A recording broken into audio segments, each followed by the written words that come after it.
ইফতারিতে ভুল করছেন না তো? বুট মুড়ি জিলাপির প্যাচে রাসূল সাল্লাল্লাহু আলাইহি সাল্লামের সুন্নাত অনুযায়ী ইফতার করছেন না তো? যদি না করে থাকেন, আজ জানাবো রাসূল সাল্লাল্লাহু আলাইহি সাল্লামের সহজ কিছু সুন্নাত যা আপনার ইফতারির ফজিলত আরো বৃদ্ধি করবে। আজকে রাসূল সাল্লাল্লাহু আলাইহি সাল্লামের 4টি সহজ সুন্নাত আলোচনা করব। রাসূল সাল্লাল্লাহু আলাইহি সাল্লামের প্রথম সুন্নাতটি হচ্ছে সময় মতো ইফতার। সময় মতো ইফতার। রাসূল সাল্লাল্লাহু আলাইহি সাল্লাম বলেছেন, মানুষ যতদিন তাড়াতাড়ি ইফতার করবে তারা কল্যাণের মধ্যে থাকবে।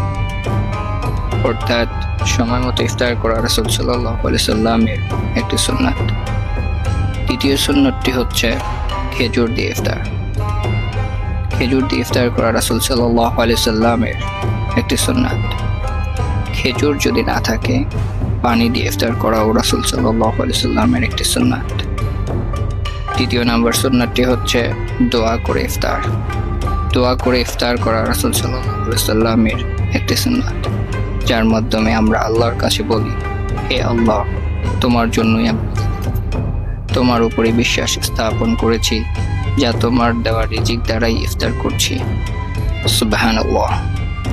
রাসূল সাল্লাল্লাহু আলাইহি সাল্লামের 4 নম্বর সুন্নাতটি হচ্ছে অল্প খাওয়া। ইফতারিতে অল্প খাওয়া রাসূল সাল্লাল্লাহু আলাইহি সাল্লামের একটি সুন্নাত। রাসূল সাল্লাল্লাহু আলাইহি সাল্লাম বলেন, মানুষের জন্য কয়েক লোকমা খাবারে যথেষ্ট, যা তার পেট সোজা রাখবে। সারাদিনের প্রচুর খিদার পর আমরা পাগলের মতো পেট ফুলিয়ে খেয়ে থাকি। এটা আমাদের স্বাস্থ্যের জন্য ক্ষতিকর।